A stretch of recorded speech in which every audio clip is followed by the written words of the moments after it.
Hello everyone, welcome back to my reading of Fate, Strange Fate. We have reached Volume 3. It's been a good while since I actually read Volumes 1 and 2. I needed to do a few refreshers on some stuff, but I don't know how much of it got through. In between, episodes like 0 and 1 of the anime have come out. We've been able to watch them. They're pretty good. Gives me a better picture of some of these characters. Makes me real excited for what we're going to get. But since we have to kind of stop Fate Prototype for a bit while I work on, well, hiring someone to edit them, essentially. That's right. I'm putting money down. We're going to be checking out Strange Fate Volume 3. So, let us get going here. We have some art here to start of some of the characters. Let's rotate this. Alright, so what do we got here? We have Saber, servant who appears before Ayaka. His summoning was unexpected to even the group masterminds. His true identity is unknown. Well, at least it would be if he didn't get added to Fate Grand Order. I have seen his name. I did a pretty decent job of avoiding it, but it just really difficult when he was the hot new servant. Hot new servant. You know, he was summoned to Caldia in Japan, and unfortunately, I did see what his true name is. That said, it means nothing to me. Like, it's a name that I saw, and I'm like, that literally, I don't know who that is. So, that's good at least? If anything, it makes me more confused. Anyways, his summoning, true identity is unknown. He's an unprecedented and unpredictable heroic spirit who, after destroying the Opera House with a single strike, was arrested by the police and gave a loud speech in front of the TV cameras.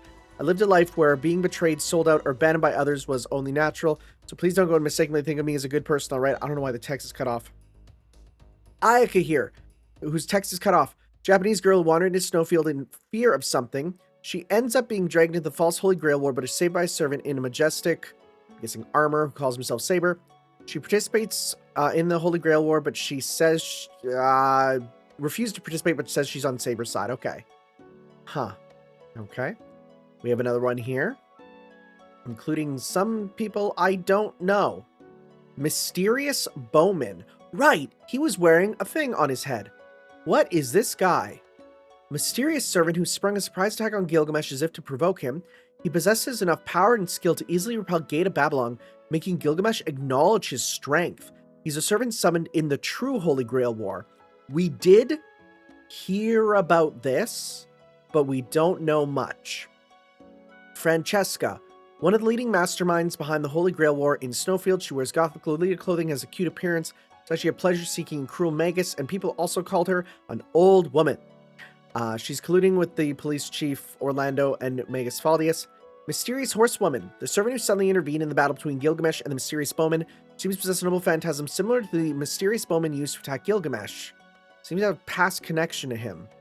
I think I have an idea who this is, and if it's not this person, I know this person does exist in, there's a servant that I know that does exist in, Strange Fate, but I just don't know if that's them. We got Sigma Boy, a young mercenary hired by Francesca. Did we even meet him I didn't remember meeting him if we did before. He was raised to be a child soldier and belonged to a special unit that gathered soldiers with magic circuits. Shut up, that's kind of cool. He was released from the army due to the political collapse of his country, and now lives as a mercenary magus using his experience and skills from childhood. Okay.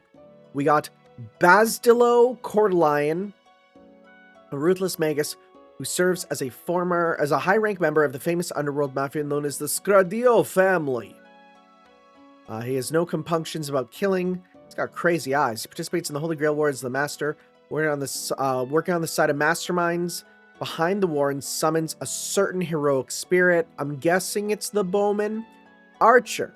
King of Heroes, Gilgamesh summoned as the Archer class in the fake Holy Grail War. He is contracted with Tina Shelk, a member of Snowfield's Aboriginal tribe. He's a servant who possesses an overwhelming power and noble phantasms. Okay. Okay. Right. We know about these characters now. Fate's Strange Fake. Volume 3. Unlike before, I will not be using music from Hiroyuki Sawano because that was copyright hell. We're not doing that again. Thank you to Other Side of Sky for the translation on this one.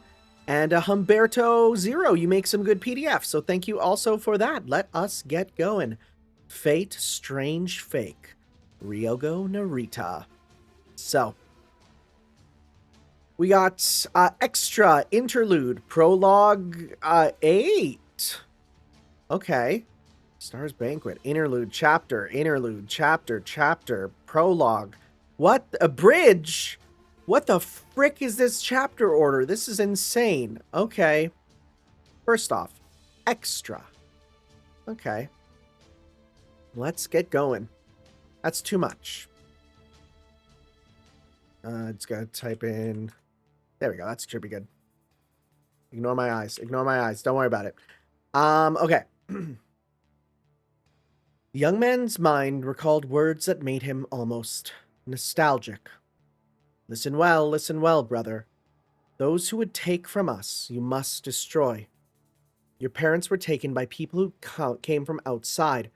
Your fathers were killed by invaders filled with corruption of the outside. Your mother was kidnapped by a fearsome demon that came from outside. So destroy them, O brother. Destroy those who would take from us. So fight, O brother. Fight so that we may reclaim your mother. Next came a voice that he did not miss, but would probably never hear again. Wow, you must have guts. You look at what I've got here without flinching. Or maybe not, Your substance is awfully thin. Got some good news for you.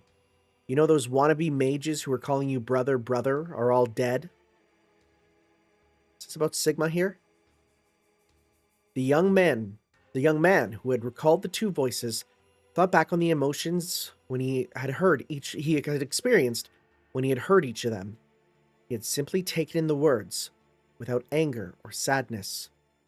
I see, had been his only thought. He had believed that to be natural, but when he heard the last words, he still had been a boy at the time, he realized.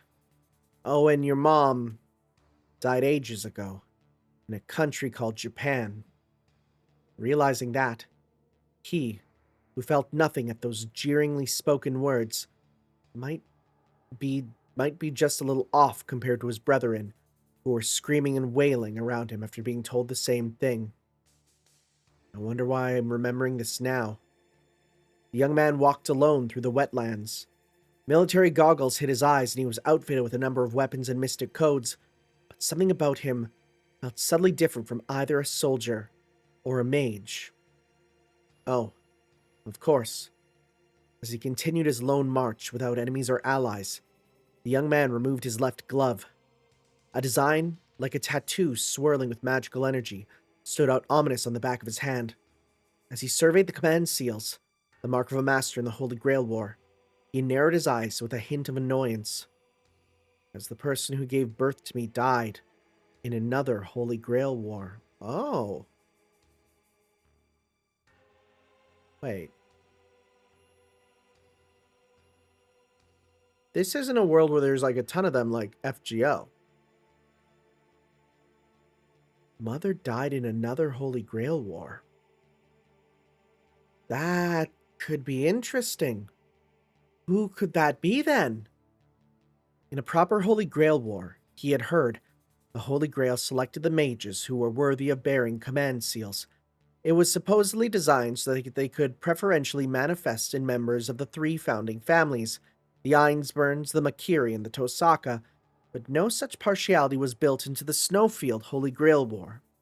Two of the command seals for heroic spirits summoned as sacrifices to prime the pump were scheduled to manifest in the chief of police and a mage of the Kuraoka family, while every single one of the 7 command seals for summoning the true heroic spirits were set to manifest in people on the side of the masterminds behind this Holy Grail War.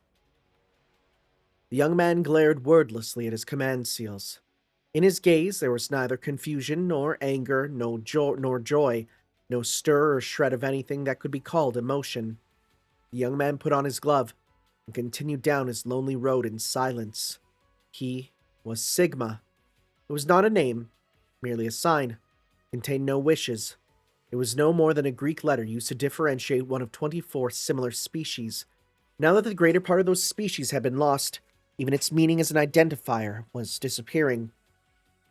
Sigma was aware of his present occupation as that of a mercenary who could use light magecraft. He spent his days carrying out his work dispassionately under an employer who had pulled him over to this side. The gist of this mission he had been given this time differed slightly from those he had previously undertaken. It consisted of participation in an operation far removed from ordinary warfare, the Holy Grail War. That was all. He just had to summon something called a heroic spirit and participate in the killing. There was no need to support anyone else or to proactively kill enemies. Okay, so he has the seal, but not summoned yet. That is a thing that happens. Once you've called up a whole heroic spirit, do whatever you like. Run from place to place as needed, and even if you come to kill me, that'll be fun in its own way. What they call a revolution, just like what happened in your country. Is it really the same? The young man pondered, recalling the words his employer had delivered in a mocking tone. Would my defying her be equated to the destruction of that country? Is he French? He seriously considered his employer's idle jibes for a while he marched on, but was ultimately unable to reach a conclusion. The weird thing, Holy Grail. I wonder if it would tell me if I asked it. Just as his thoughts reached a point out of sync with both mages and ordinary humans, the young man arrived at his destination, a small mansion that stood in the midst of the wetlands and which, at first glance, appeared deserted. The tools and stuff for the ritual are already there, so all you have to do is call. I've already taken care of the spare... Is this... Okay, I'm thinking this might be Francesca. Oh, it did say Francesca summoned him, so this is Francesca talking here. The tools and stuff for the ritual are already there, so all you have to do is call. I've already taken care of the spare catalyst and everything. Oh, and you don't have to report what shows up even to me. It's more fun when these things come as a surprise. Or so his employer had said, but Faldius had warned him, be sure to report what heroic spirit you summoned to me separately. Here we go. Faldius was not his direct employer, but the fact that Francesca, who was, had not forbidden him to speak must mean it did not matter if he told Faldius. As to what possessions of the mage who had summoned one of the temporary heroic spirits... As to the possessions of the mage who had summoned one of the temporary heroic spirits, or what heroic spirit they had summoned had been, Sigma had no particular interest. He, who had no faith in any higher power, was unaware that the heroic spirit that had been summoned in the basement of this mansion was his total opposite. He was equally unaware that the thing he was about to summon would be hard to call a hero or a spirit, that it would be yet a stranger phenomenon. It was dawn on the first day of the war. All the pieces were assembling on the twisted battleground called Snowfield, and still, no one could even imagine the picture they would ultimately form. What is he summoning? What is he summoning? Interlude. The end of escape. All right. Interlude. The end of escape. This is the story of a fugitive. A woman who averted her eyes from her own sin and turned her back on the punishment closing in on her. She had no hope, no destinations. She could not even see one step ahead of her on the road. Even so, she could not stop. She just kept running. Even knowing there was nothing but destruction at the end of her road, the fugitive continued to cling to something. In the town of Fuyuki, there was an apartment called Semina Apartments. It was the point where everything started, and to her, it was the end of the world. Her memories of the time before those apartments no longer had any meaning to her. All of her extraneous past had been peeled off in flight after flight. All that remained to her now was consciousness of guilt and fear of punishment. That, and the figure of the girl-like something in a red hood that continued to watch her. Whether it actually existed or was an illusion brought on by her awareness of guilt, even she did not know. In the end, as long as she could see it, it did not make much difference. At least, that was what she thought. In search of salvation, she had made her way to the church on a hill in Fuyuki. It was only a vague memory, but she had a feeling that the priest there had told her something. It was only a feeling because all her memories around that period were hazy. Well, could it be that deal with... She knew it was odd, but when she tried hard to remember, her head hurt. Ultimately, her inability to remember was strange. The feeling that she must never go near that church again at least was carved deep into the fugitive instincts, like a wild animal's aversion to fire. Then, she had fled the town of Fuyuki and wandered aimlessly for months, then years, always sensing the presence of Red Riding Hood in the dark behind her, in the black of night, on the other side of the shadows birthed by city lights. What should I do? Unable to endure the strain, she continued to wander from place to place like a living corpse. At last, as if drawn by something, she returned to the town of Fuyuki. She heard rumors in town that the priest had changed, but she still could not bring herself to make her way to the church. The Semina apartments were supposed to be her home, but she could not return there either. She just went on forcing her corpse to shamble around the town. Then, when she was searching for some place to go, she heard a rumor. There's a Western-style house in the forest. Okay, that's either the Einsburns, right? Their mansion, or that's the weird little place where Saber and Rin and Shiro had their crazy time in the forest. You know the one. When she heard other rumors about the house, such as that ghosts appeared there, she naturally found herself heading for it. If the rumors were true, if ghosts did appear there, she had to see them with her own eyes. She had to see them so that she could be sure if the Red Riding Hood lurking in the darkness around her was of their kind. That was the reason, she told herself, but she may have just been looking for a place to die. Back then, when she heard similar rumors about the temple on the mountain and made her way there, she had not managed to see anything but unusual fish making a commotion in the pond, so she did not expect much from the rumors. In spite of that, she thought making her way to the forest was better than being in the city. At the very least, Red Riding Hood would not appear in the forest. Following the rules she had discovered in her flight, she walked between the trees, which reminded her of a witch's forest in a fairy tale. Then, an enormous Western-style mansion, out of step with the atmosphere of the region, reared up in front of her. Okay, Einsburn. Before she could appreciate the eeriness of such a large house being constructed in secret, she was overwhelmed by the majestic appearance of the building. She might as well call it a castle. The fugitive only surveyed the castle from a distance. She certainly never tried to go inside. She was afraid that such an enormous mansion might be fitted with some kind of service elevator. Red Riding Hood appears in elevators. That was one of the rules. The reason went without saying. She cautiously strolled around the castle. As she did so, she sensed a change in her own heart. What could it be? It's strangely... How should I put it? Calming. Yeah, that's it. She did not know why, but she felt relieved for the first time in years. After that, she visited the forest and the castle many times. She never set foot inside it, just abandoned herself to the constant scenery. Then, several months later, she was visiting the castle as usual, when the voices of women arguing about something reached her ears. She was surprised by the first sign of people she'd encountered there, but did not find it especially strange. A look on the flowers blooming in the garden was enough to make clear that someone was at least seeing to the upkeep of the place. She was curious to see what sort of people the castle's staff were, quietly headed in the direction of the two voices, keeping hidden in the shadows of the trees. Soon, two women came into view. At first glance, she thought they must be twins, or at least sisters. That was because of their distinguishing features were so much alike. Their beautiful silver hair so clear that she mistook it for pure snow, and their white skin put her in mind of a snowfield. The red eyes, unrecognizable even from a distance, matched as well.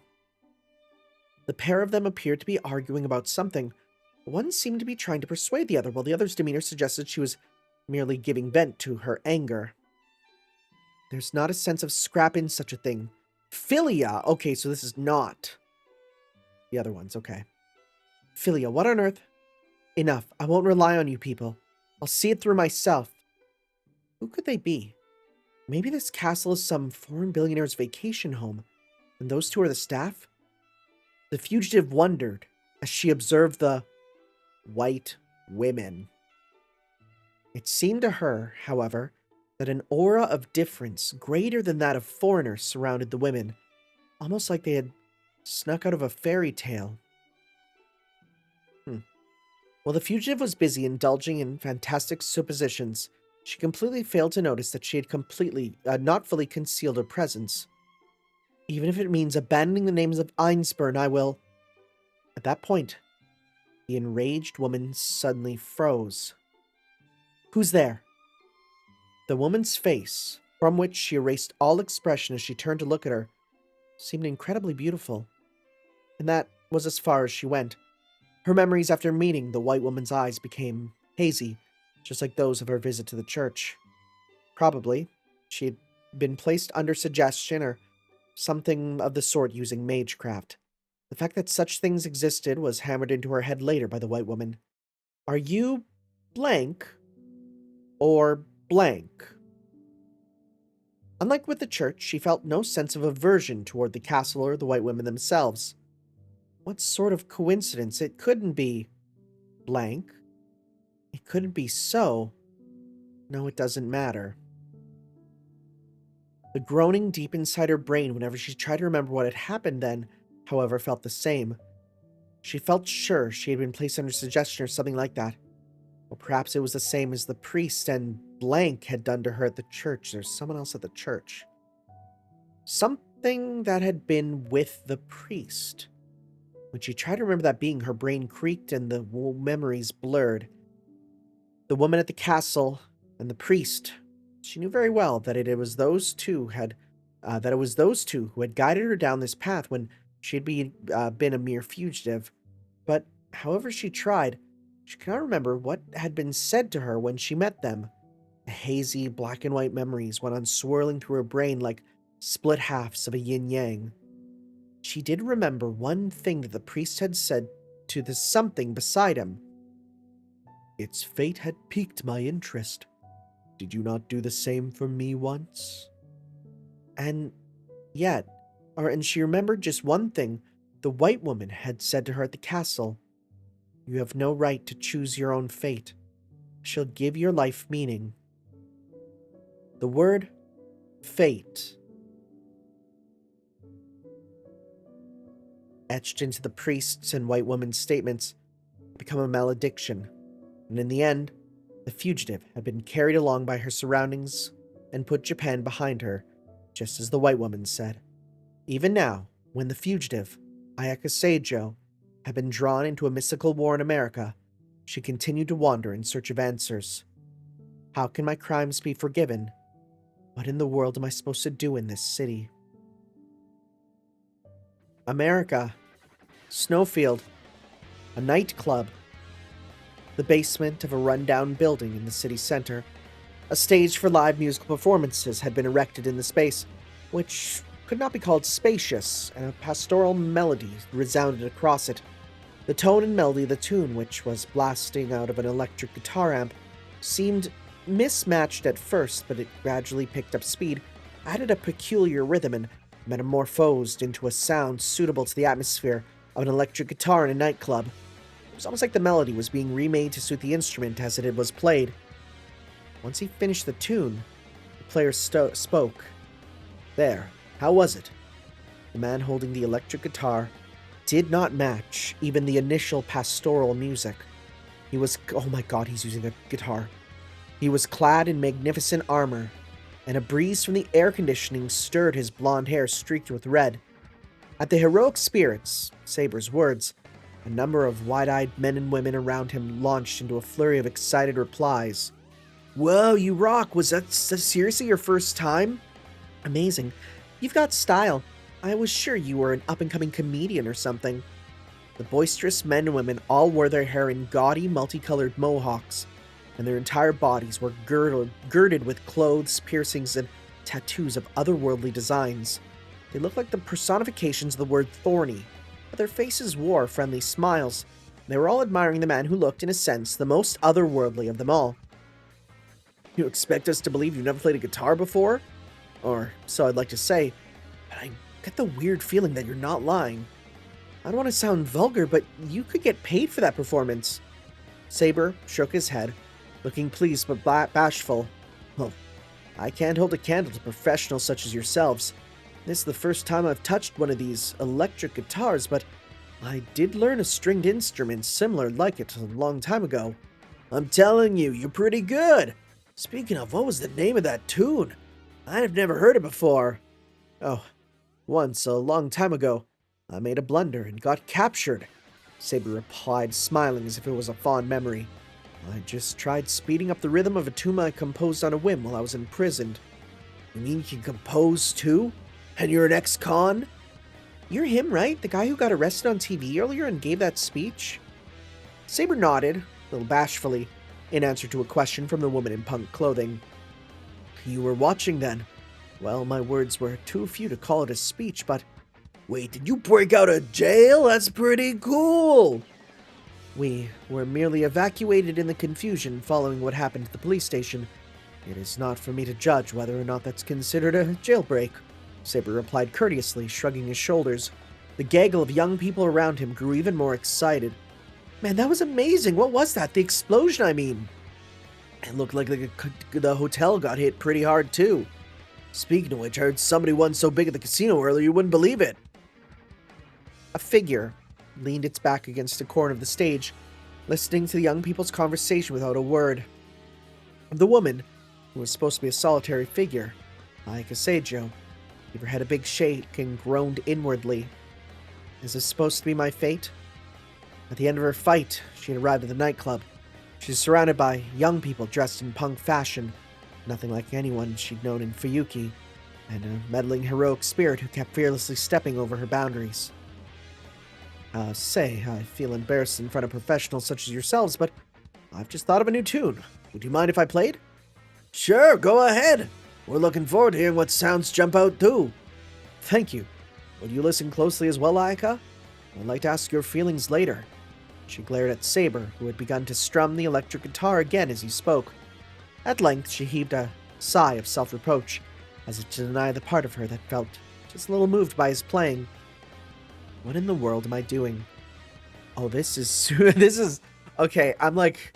So, you know, for a while I was reading Prototype, which, like, Prototype's good, right? Don't get me wrong, I'm really enjoying Prototype, but man, it's real nice to go back to something with real writing, you know? Prologue 8... The Star Performers Feast, Part 1. Star Performers.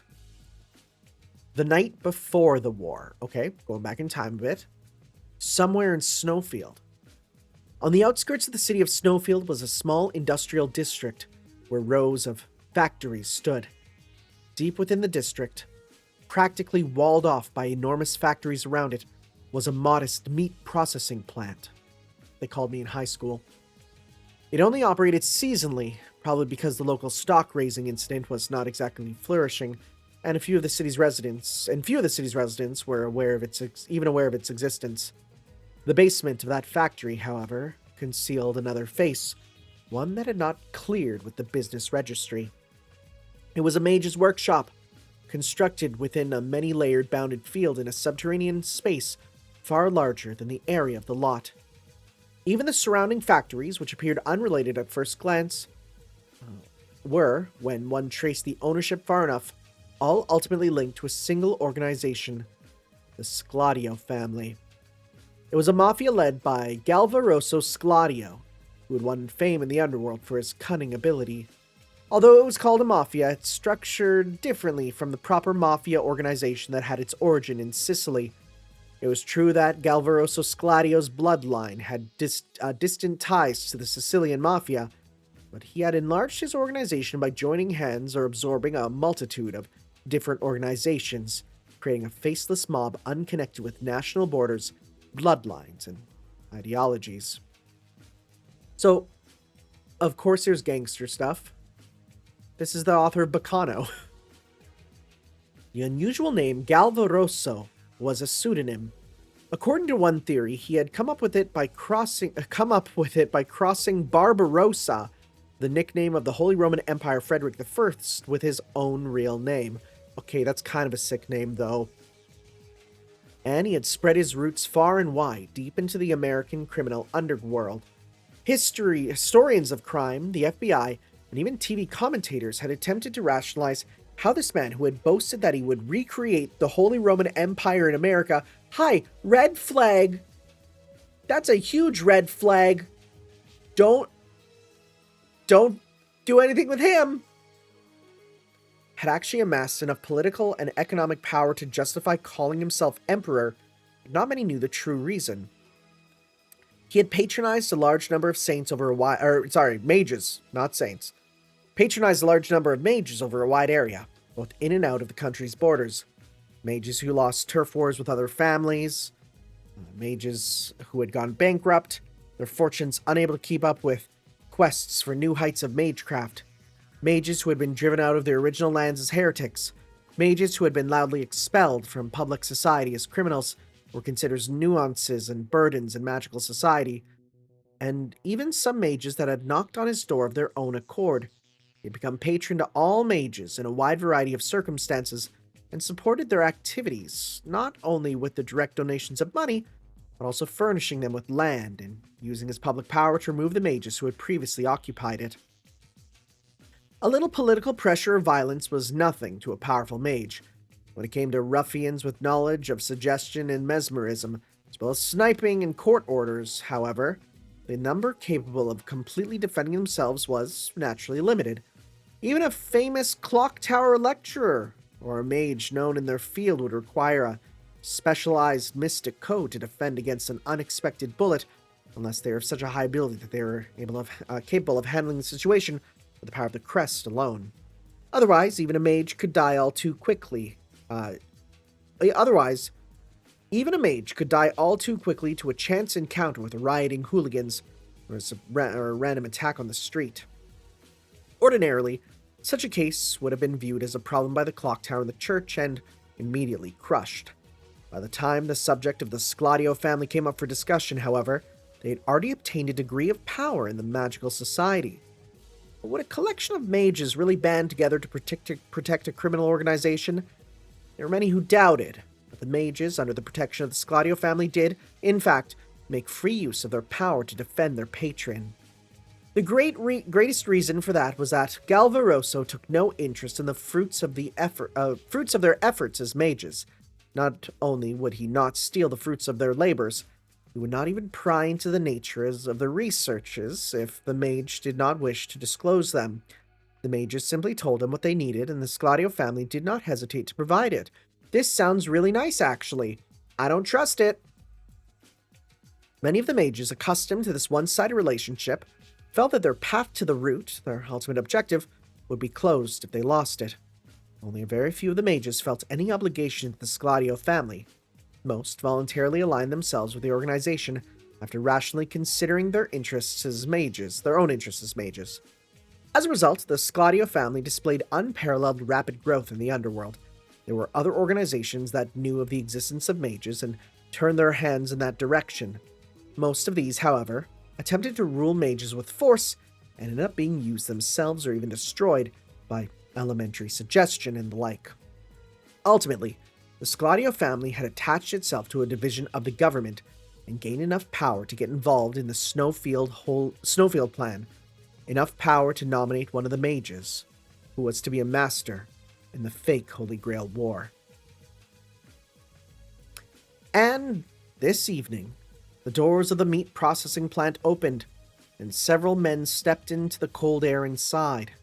As they did so, a similarly hard-faced group that was already inside nodded to the newcomers. Glad to see you make it. What about Mr. Corleone? Let's go Corleone. He already left the corrections center, but he's not here. A man, seemingly an underling, answered, his brow bathed in cold sweat. The newcomer scowled. Didn't you go to welcome him? Valdius said it wouldn't look good if anyone from the Scladio family came to the corrections center. We only know he was released from a report after the fact. Who's that government lapdog think he is?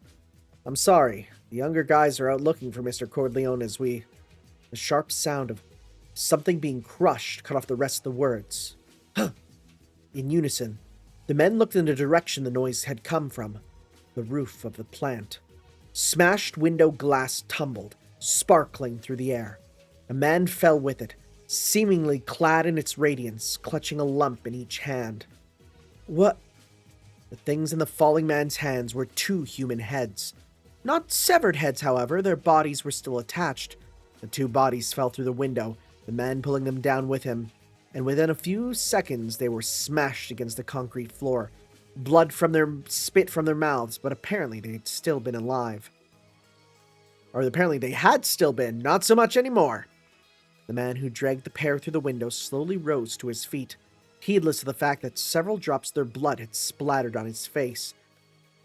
Despite that he had fallen through the skylight as well, the man wore no expression on his face, as if nothing had happened.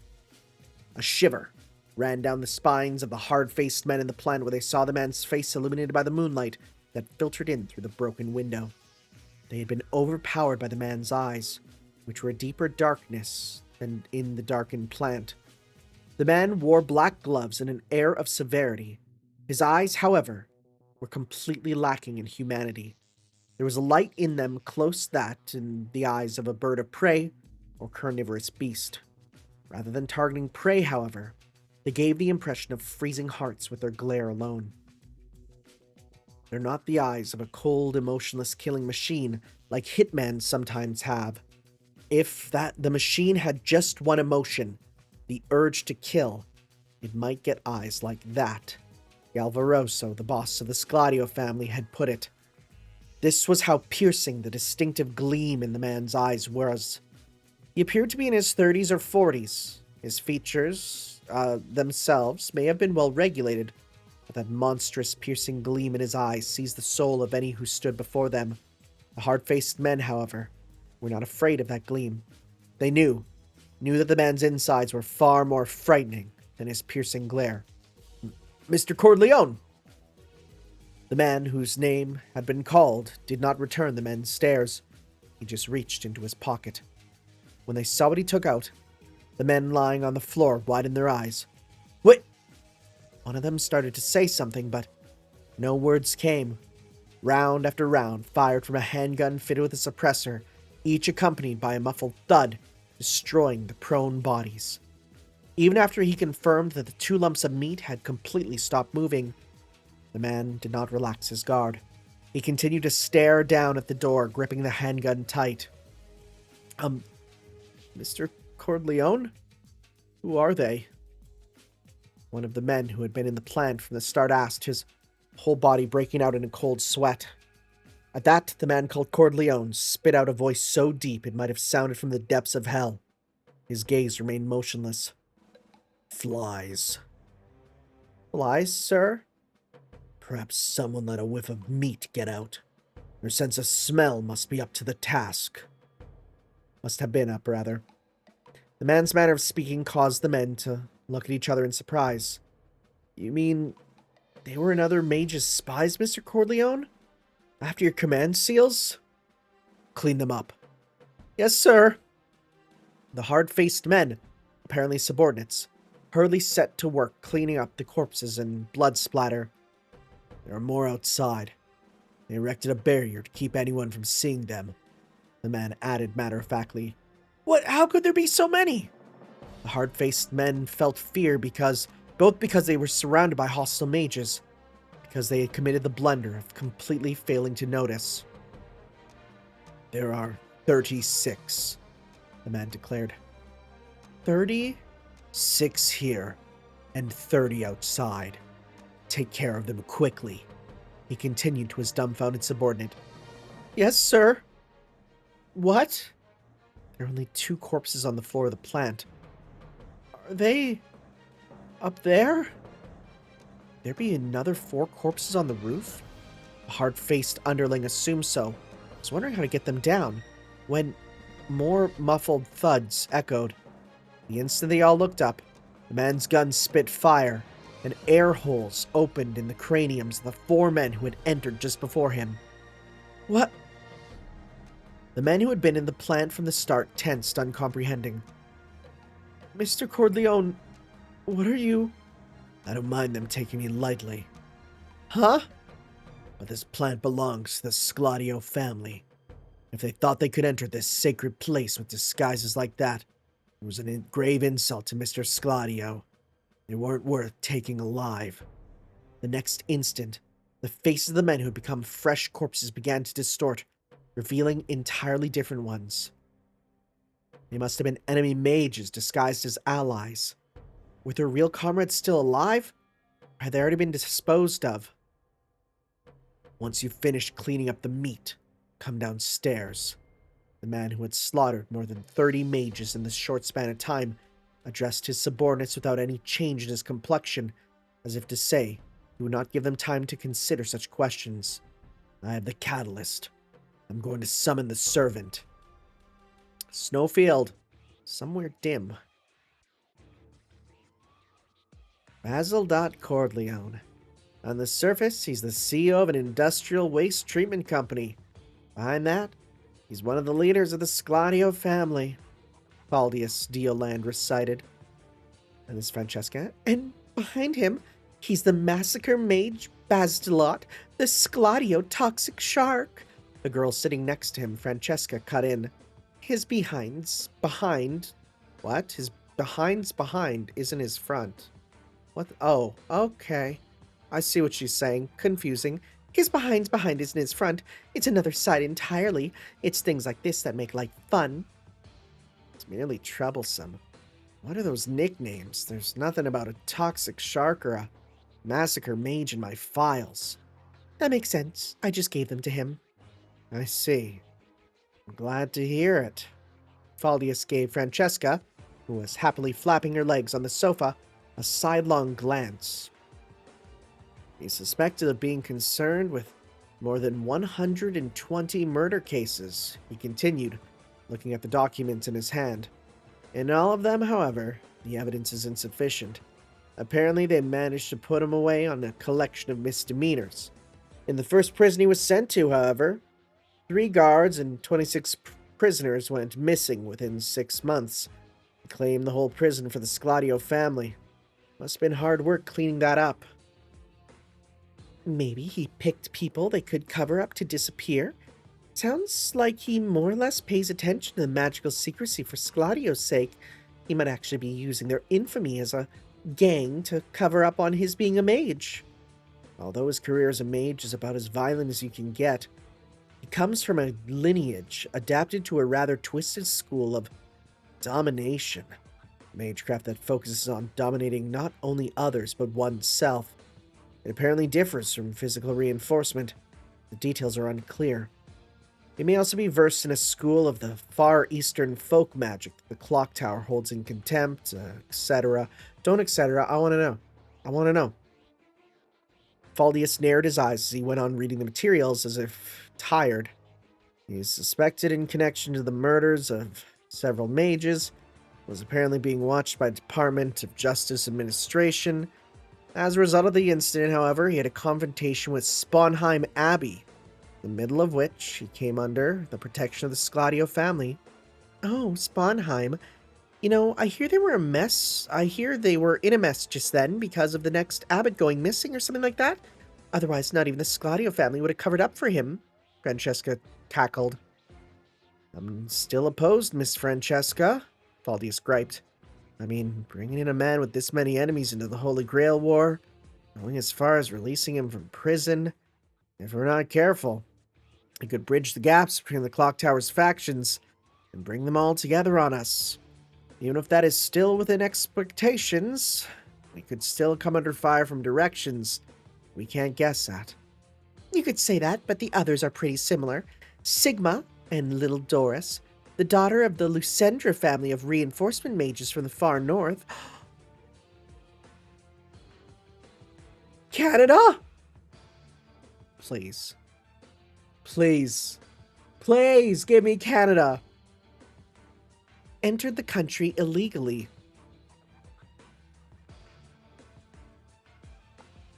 It's very easy to legally enter the United States from Canada, but okay. Kashura used orthodox domination and projection magecraft to wreak all kinds of havoc on Wall Street. Oh my god. Hold up. You could get into so much stuff with projection magic on Wall Street. I love that. And Haruhi's the enfant terrible of witchcraft. Oh. Oh, are we bringing in like some Mihoyo stuff maybe? Is Haruhi going to be related to Alice? And then there's Faldius, who betrayed the clock tower. Yep, pretty much nothing but problem children. I have confidence I can control the lineup, myself included. You and Basilot Coeur Lion, however, are a different story. Faldius narrowed his eyes, turned to Francesca, and launched into something like a roundabout lecture. Is it really all right to let a man like him have a thing like that? It's fine, don't worry about it. It might have been getting even more than I could handle, and no one knows what the future holds, so what does it matter? We have no intention of playing along with your hedonism. When the need arrives, we may need to force both you and Basilot, Basdelot, there's a D in there, gotta remember that. Basdelot to leave the stage. Oh, scary. Are you gonna have me sniped? No, you'll want to finish me up for certain, so maybe a bombing? Faldius's icy tone made it clear that his words were no joke, but Francesca burst out laughing like a child who had just heard one. Her cheeks flushed faintly with excitement, in the full knowledge that it was no empty threat. Still, that might be nice too. Playing with you guys is definitely an option. I'm no patriot. I wasn't even born or raised in America to begin with. Faldius refused to listen to Francesca's jokes. He waited to see what he could do, circulating magical energy through his body. Francesca saw through his wariness, but continued to lounge on the sofa, deliberately defenseless. The time the Elder title and last gold wolf.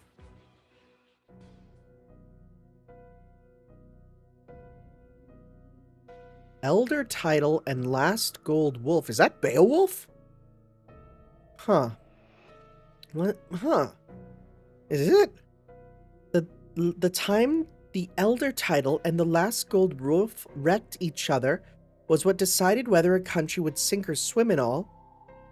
The time the Elder title, don't know what that is, and the last gold wolf, I think that's Beowulf, wrecked each other. Okay, when they fought was what decided whether a country would sink and swim in all. What? So when it's time to play, got to be all big and flashy like this Grail War. Oh, just imagining it's got me all excited. The United States of America versus the beautiful girl mage. It's got a nice ring to it. There's nothing nice about it. And don't entertain the presumptuous idea that an individual could prevail against our proud nation. I hear that the agency has erased you twice in the past. Okay, she's more than human in some way. Oh yeah, I got rubbed out all right. Really hurt, you know. Quantity sure is scary. Is she a true ancestor? Is she a true ancestor? Is that what we're doing, maybe? Francesca confirmed that she had been disposed of by the state as indifferently as the fact it had nothing to do with her. I can't understand it. Not what the government is thinking, joining forces with you again, even if it has been decades, and not your nerve joining forces with the government that tried to erase you from existence.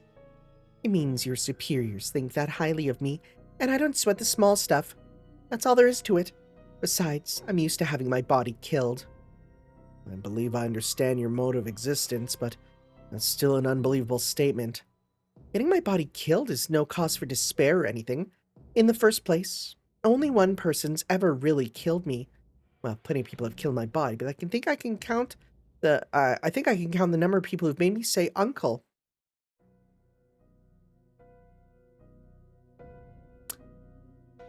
There's... It's not him who killed him, I don't know. We'll see.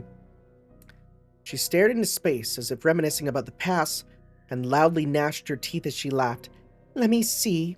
I think it was Old Man Kishua was first, Saint Germain the hedonist, the fairy tale witch who lives forever. Is that Alice? I guess it's lived forever now. Wait, no, never mind. Then there was that super rich bloodsucker in Monaco. Okay, we know him. We'll read his novel soon. And a teacher at some school who uses Godot word. Oh, Godot word. That was,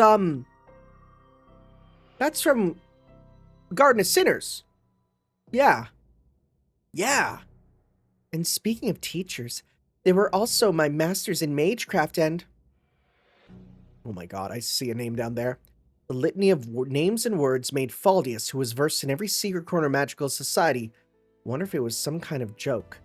The final nickname out of Francesca's mouth, however, sparked a particularly strong sense of recollection in him. Oh, and that girl, Scar Red. Oh my god. It's more than your life's worth to call her that to her face.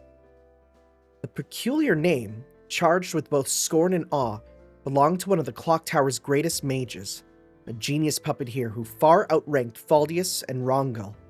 Among mages affiliated with the clock tower, it was simultaneously rather famous and an absolute taboo. The woman mage, who ultimately achieved the rank of Grand, had been granted a color, effectively a title, by the clock tower. She had been not able to obtain her coveted title of Blue. Aoko, however, and ended up receiving a shade closer to red, not even the actual primary color. She harbored an abnormal hatred of the aforementioned nickname, which had been given sarcastically as a result. We just got the explanation for why she hates the name Scarred Red. No way! It's just that! Okay, well, there we go. It was rumored that she would kill anyone who said it to her face without exception. Faldius knew that it was no mere rumor, it was the undeniable truth. Although I suppose Francesca might actually do it. Yep, even I was no exception, Francesca cackled as if she had guessed Faldius's thoughts.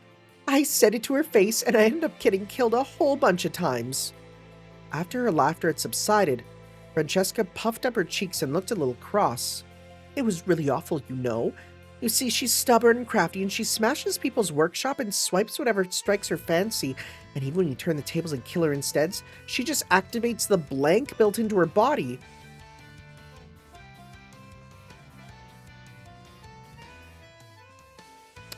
The what?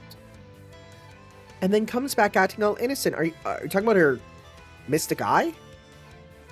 Or something? After she killed me about 13 times, I put in a request with her family and got them to intercede. Francesca just asked Aoko, can you beat up your sister for me? Oh my god. Francesca sighed and shook her head. Presumably something had happened between her and the family. Oh. In the end, she killed me one last time, threatened me, all, never show your twisted magic circuits in front of me again, and that's how I ended up in this body. Oh my god, who are you? At that point, Francesca regained her grin and flexed her body alluringly. What do you think? The gesture seemed to ask. Faldius, however, did not turn a hair and raised a question of his own. You got that body roughly 3 years ago, correct? Was that the reason you were strongly opposed when higher-ups at the time suggested hiring her? Well, that was part of it. Either way, I bet she would have turned you down. She only takes jobs that suit her tastes. Apparently her family values interest over money. Oh, but she might have cooperated if you asked her to make a puppet that incarnates heroic spirits.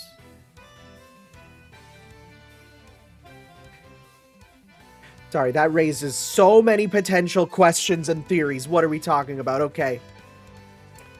When she finished talking about mages who were not currently directly involved in the Grail War, but it's fine, I want to hear more about them, Francesca suddenly wiped the grin from her face. I may not be one to talk, but the memory copies in Scar Red's puppets are perfect. So perfect it makes me wonder if she even copies her soul. That's... Faldius started to say something in response to the girl's words, but then he furrowed his brow and thought better of it. Francesca then casually spoke the words he hesitated to. You're wondering if she might have arrived at the third magic, right? Well, if she has, it'd make everything we're doing a farce, and that would be hilarious. The girl burst into another fit of laughter. Faldius, across from her, heaved another sigh, and the wrinkles on his brow deepened. There's nothing funny about it. I'd be lost. I would be lost to not only this country, but to magical society in general. It's fine. I'm sure the third magic will stop being magic before long. Speaking of which, did you forget your guys' ultimate goal? Drag the third magic down to the level of magecraft? Our goal? Don't you mean yours? Oh, shoot. Interesting. It's on my list, but it's just one stop on the way. I think we'll be able to reproduce it once the Pioneers of the Stars, okay, advance a few more levels. Same for the Holy Grail War itself. So I'm going to be starting as many Grail Wars as I can. I'd like you guys to show some enthusiasm in analyzing its pattern. Francesca's tone grew gentle, as if out of affection for something. Faldius's eyes widened. I was certain you were aiming to become the master of the third magic. What a surprise, Francesca laughed. Then she stretched out her legs on the sofa and leapt energetically up to her feet. Upsy daisy. Well, Scarred aside, let's just leave it that it's not even possible given my nature. What'd be the fun in being a mage like me becoming a magician this late in the game? Those don't sound like the words of someone who was just calling other hedonists and families that don't act unless they're interested. Did I say it was any different? Although I am cuter than those two. Faldius's face was exasperated beyond words. The smile Francesca flashed was unlike the innocent grin she wore so far. There was something mature and bewitching about it. Magecraft, which people can recreate, is fine, but magic defies human limits. We'd be better off without it. I believe that, and I also believe the folly of facing that wall is human nature. Then she quietly shut her eyes, as if pondering the future of the festival that was about to begin. Whether it's rooted in bottomless virtue or malice with no upper limit. There was a lot there. There was definitely some things that were talked about here that I don't know. I'm gonna go back. Okay, so Old Man Kishua. Don't know that. Doesn't mean anything. Saint Germain makes me think of Castlevania. The fairy tale witch who lives forever. I guess it's lived forever now. Is that Alice's mom, perhaps? Then there's that rich bloodsucker Monica. We know them, and a teacher at some school. Yeah. Okay. Yeah, the Goddo word guy. Right, okay. Okay, interesting stuff. Anyways, the meat processing plant, basement. I would ask that you answer my question, O mage. A great hero, or else something that was left, even such words in its wake. Is it you who is to become my master and assign me trials? Trials, huh? There was no other way to describe the being that had manifested in the basement of the meat processing plant, surrounded by a multi-layered barrier. You're the one to decide that, not me. The man who had summoned him, Basdelot Corleone, replied coolly. The suit-clad mages who served him, meanwhile, were making their magic circuits tremble as they broke out in cold sweats. One look was all it had taken to make them understand that the entity that just manifested belonged to a different plane from themselves. First, its statue exceeded human bounds. It looked like a statue carved by a god. More than 2.5 meters in height, the tip of its hair brushed the ceiling. Oh. What is this? It was a great muscular man, but every fiber of his muscles, every drop of blood in his veins, was overflowing with odds so pure it could be called divine. The mages got the impression that his body alone would be sufficient to easily dispel even large-scale magecraft that required a group to cast, not to mention their mediocre spells. The mere atmosphere he exuded was enough to dominate the room. A mere few seconds of his conduct was enough to make those who saw him feel that he was practically divine. If this heroic spirit were to go out of control, there'd be nothing they could do, and whatever that heroic spirit did, they would have to accept it was the right thing. Such fantasies began to seize Bastelot's men in the presence of the perfect figure. The heroic spirit was, in fact, capable of slaughtering every human in the room barehanded. In contrast to the pressure exerted by his body and magical energy, however, he stood in the center of the workshop with the calm bearing of a gentleman. Okay, gentle giant. Okay. That, however, only made the heroic spirit's exceptional nature more obvious, and all the mages there, except for Bastelot, had their brains continually rocked by the urge to flee. This was no place for worthless mages like themselves. They were looking on a being it was not right for them to look on. And yet, not one of them moved. Their fear was being kept in check by a greater fear. They could not run away while Bastelot was still there. That was the only reason. Bastelot was discussing something with the heroic spirit, but the men did not hear it. It was a conversation between a being that was far more than human and their own ruler. By the time they did manage to make out the words, the heroic spirit's expression had clouded over. Faced with the heroic spirit in an obvious ill humor, their superior, Bastelot, remained expressionless. Well, answer the question.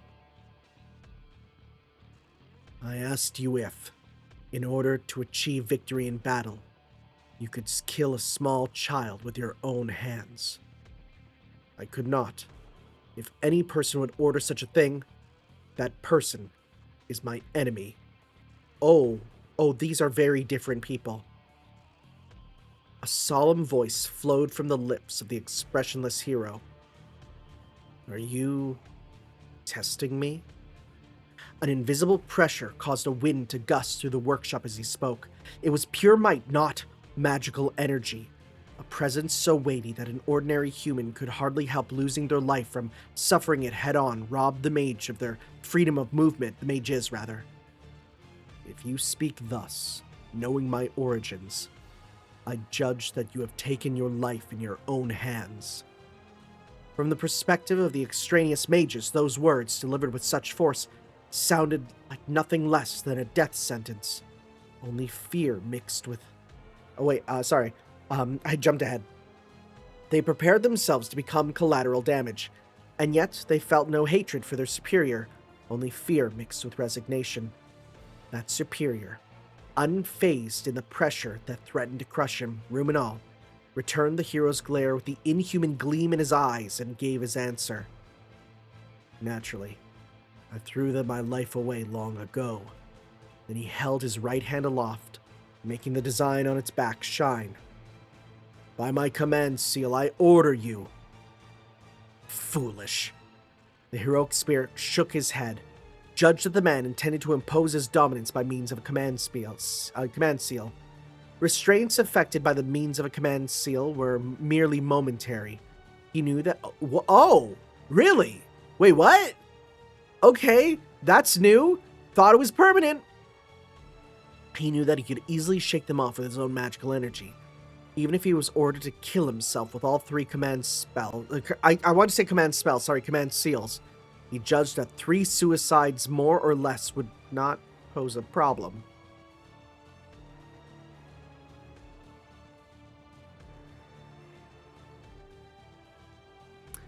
A hero asking for trials who can die multiple times.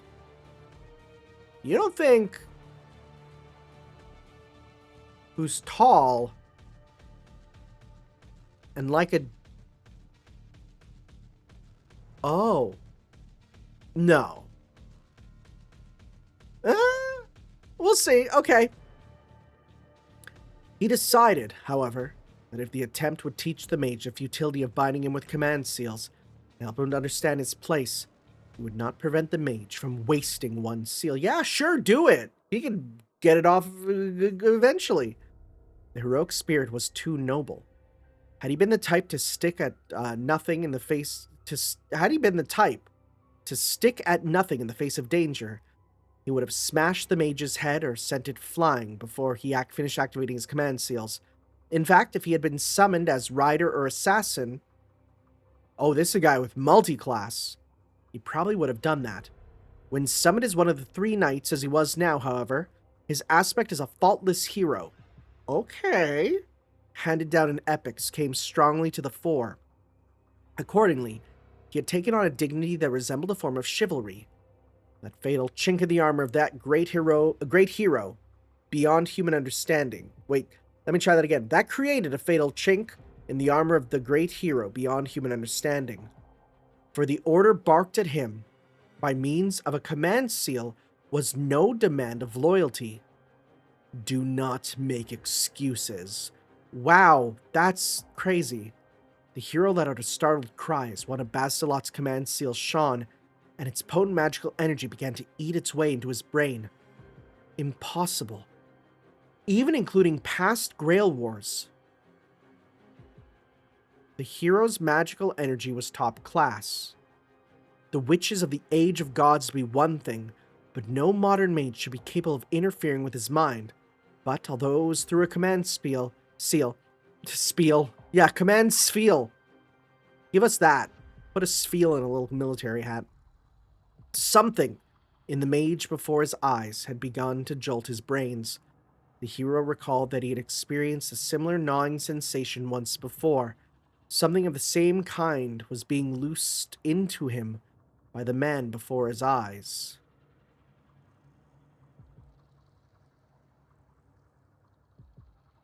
Okay. Is this Hercules? And is it saying that this is similar to when he was blackened? What have you? There's no need to hide your crimes or regrets. Lay bare your depths. I will see it all. Bastilot, still expressionless, tempted the hero in a voice that seemed to sound from the depths of hell. I do not need your power as a hero. I need the avarice that will drive you to stick at nothing. I've never heard that phrase, stick at something or stick at nothing. I've never heard this phrase, okay?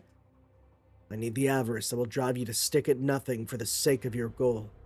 I need the deluded conviction that will drive a man to choose any vicious means without hesitation, even in pursuit of noble ends, he murmured to the now motionless heroic spirit. He raised his left hand a second time. By my command seal, I order you once more. Remember the humans you have seen. What does that mean? There must have been some special meaning in those words. Otherwise, they must have been charged with some malefic intent. The command seal become a massive magical energy, took the order that shook the hero's ears and caused it to seep deep into his brain. His vision flickered. In the intervals, the face of the human beings the hero had encountered in life floated. There were distant descendants of gods among them, but before him they had all been no more than mere humans. A tyrant, a picture of cowardice, wail too frightened to stand. I understand, I'll praise you, on my honor as a king, I'll praise you. So don't come any closer, monster. A blonde man, remarkable for his haughty... okay, that's Jason. Yep, no, we're in. Remarkable for his haughty bearing, said, Incredible. I'm jealous. The rumors were true. You are a monster. Have no fear. I will treat you well and put you to good use. So long as you're with me, you're a monster no more. You're a great hero. The guardian of a future king. Yep, absolutely. That's exactly who that is. So, yeah, okay. Just before she had chosen her own death, the woman he loved said, You've done nothing wrong. So please, don't curse the world. Don't hate your blood. You're strong, so I'm sure you can do it. I couldn't. Just before he stove his head in and flung him into the flames, what should have been an enemy soldier had said, Father... Oh, it's like Kratos. Human figures piled up, many, many layers deep, without regard for the order he had met them and vanished. As they were calling to each other, an unnatural volume of magical energy came pouring into him through the command seal. Impossible. No human of this time possesses this much magical energy. It's like a witch of my own era. The matchless hero fell silently to his knees on the spot. Confronted with that unbelievable scene, Basilot's men were baffled. A being of clearly higher order was suffering before a mage, their own superior. A master-servant relationship. Everyone who beheld that scene understood that it could not be explained away so simply. They did, however, realize that a definite toll had been exacted. In the Holy Grail War, the command seals that each master possessed amounted to lifelines. They were trump cards capable of enforcing a plan, or forcing an order, a prohibition on a servant, and even feats such as instantaneous transportation and emergency escape that approached magic. And Basilot had spent 2 of his 3. When they considered that the last remaining command seal had to be held in reserve in case the servant rebelled, Basilot effectively had no more usable command seals for the duration of the Grail War. Oh no, I see he's ordering someone else. What are we doing? Oh my god. The mages felt worried that he had taken on a definite handicap, but as a species of trust, which accompanied their fear, put their minds at ease that Basilot would manage somehow. That ease, however, collapsed just a few seconds later. By my command seal, I order you once more. The words froze the mages in the underground workshop. Basilot was going to expend all 3 of his command seals in this summoning.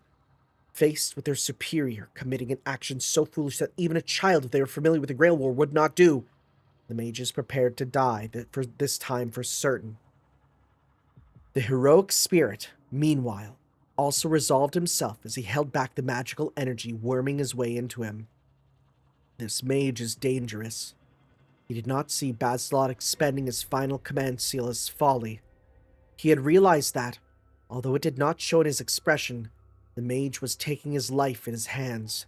He was gambling his whole existence in order to transmute the heroic spirit into something else.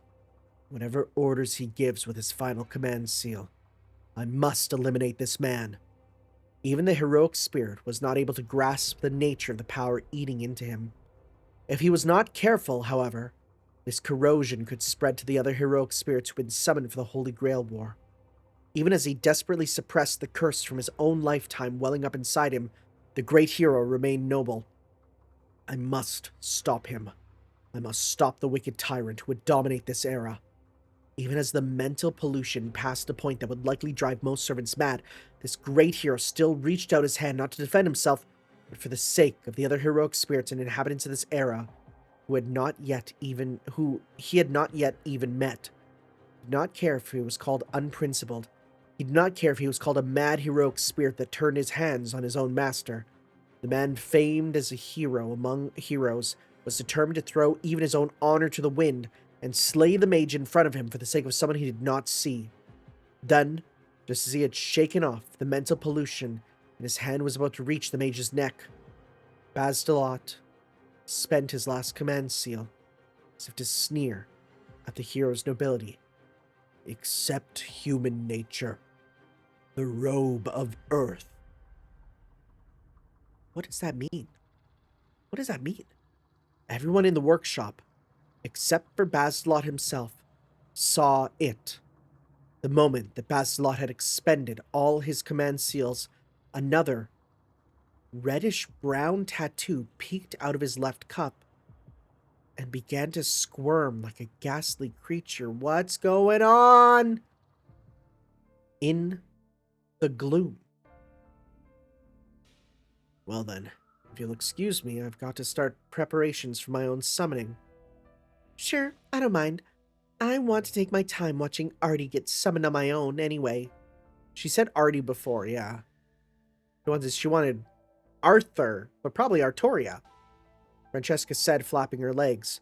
She had shifted herself down from the sofa to the bed. Observing that, Faldius issued one last warning. Miss Francesca, I'm well aware of the carnage you've been through. An amateur mage such as myself, however, cannot help being concerned. At that point, Faldius narrowed his eyes and made no attempt to conceal his hostility toward the man called Basilot as he continued. Was it really all right to give the man it? Does it bother you so much? Not even I would contrive enough magical energy to run that heroic spirit you can summon with that catalyst at full spec, you know. It really does take the full combo of Baz and the Scratios for that. Wait. Like the Baz? Like Wooly's character? I'm not talking about the catalyst. I'm talking about the byproduct you brought from Fuyuki. Oh my god. Oh, Francesca nodded and flashed a malicious grin. That couldn't be helped. I mean, me and Baz are the only ones who can handle it. Baz it! Much less grow it with our egos intact. Francesca's on a first-name basis with Bazit?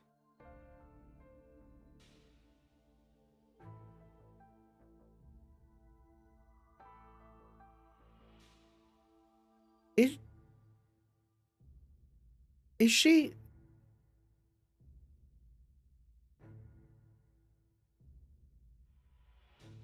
That's so confusing. What the fuck? What are we doing?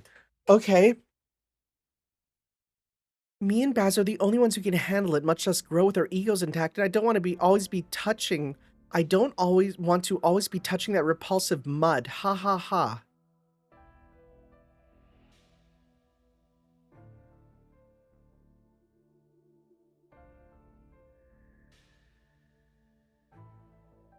I am... Okay, what are we doing? Okay. Is this a Did bro fuse... like... Anger Minu and Hercules? The meat processing plant. It was a bizarre scene. The reddish-brown something that had flowed into the heroic spirit body along with the power of the command seals were eating away at it. The heroic spirit released magical energy of his own to oppose it, blowing away more than half the barriers around the workshop. Several of the mages, bombarded by more magical energy than they could handle, collapsed, twitching. Even as he was exposed to the torrent of magical energy, however, Basilot kept his piercing glare locked onto the heroic spirit. Celebrate, affirm, and love that which they rejected. Do not hold back. He launched not only the power of the command seals, but his own accumulated magical energy through his outflung left hand. He continued to force the reddish-brown something that stretched from his hand into the heroic spirit, making use of even the oriental folk magecraft that the clock tower spurned as a heresy. What is that magecraft? He was cutting through the wall of magic resistance with his primitive sorcery, clearing the way for the shadowy, writhing, reddish-brown thing to worm its way in, indirectly. The cost was now greater than it seemed conceivable. The cost was now greater than seemed conceivable. Basilot's reading. The cost was now greater than it seemed conceivable Basilot's cumulative magical energy could cover. The heroic spirit suspected some kind of trick, but he could not afford the effort to expose it. Clutched his own body, clawing at every inch of it, the heroic spirit remembered the pain of the poison that had brought about his death. He's weak to poison. That's why it's my work. The suffering he felt ought to be of another kind, but his instincts dragged the torment of the poison out of his memories. His instincts were screaming that the power flowing into him now was just as dangerous. Even as he bore the almost indescribable pain, the heroic spirit struggled to desperately repress the urges that prodded him from within and without.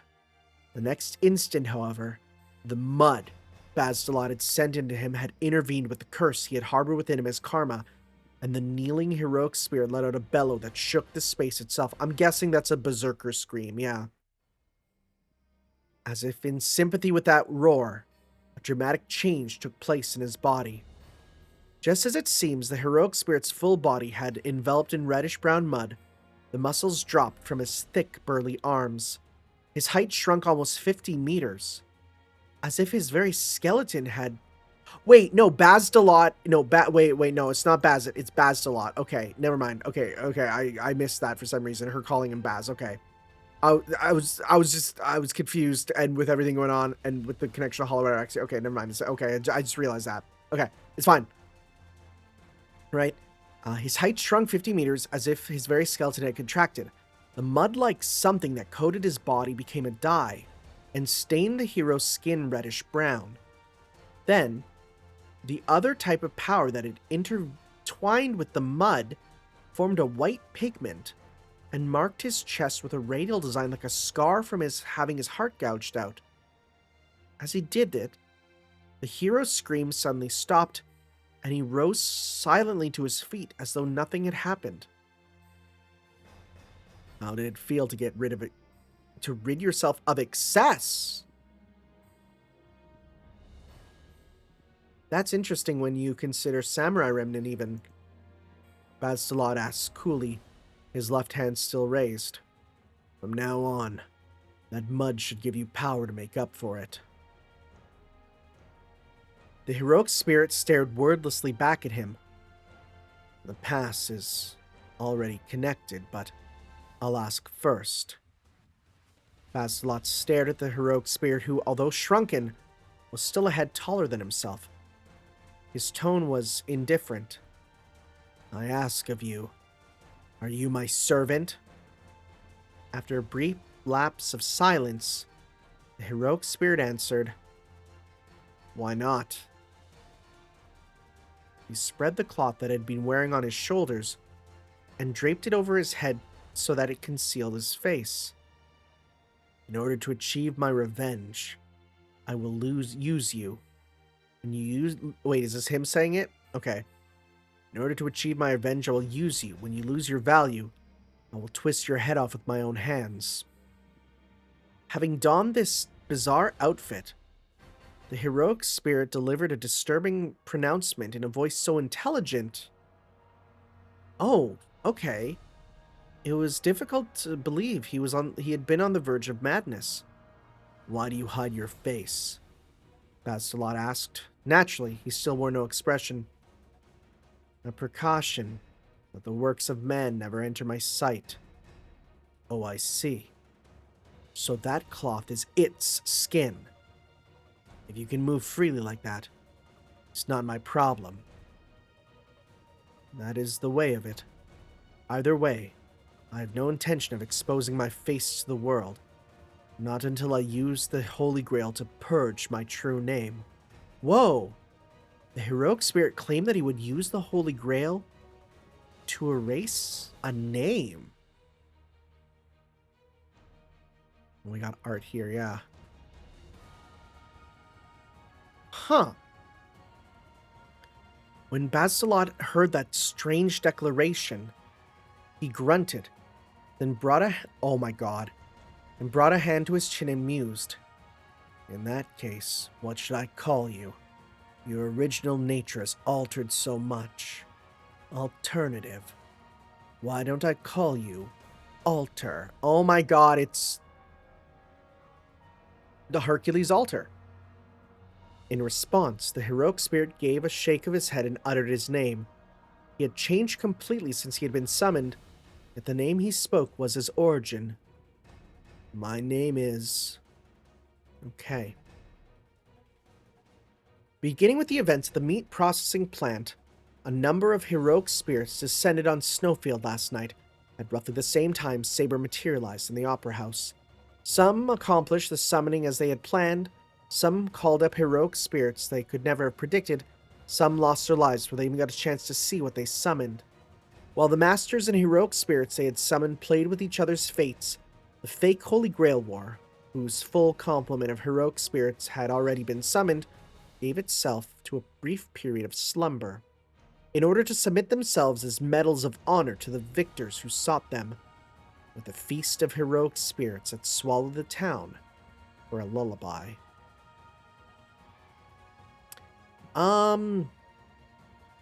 Yeah, no, we're gonna call it here. Wow! There was... Yeah! Wow, okay. I wanted to read more, and I was very excited to read more. But I don't think I was like this ready. Like, I'm loving this. I am absolutely loving all of this. This is so good. I can't believe we're so back so hard already. You know? Just absolute lore porn mixed with really good writing, an extremely interesting hook that still has me interested.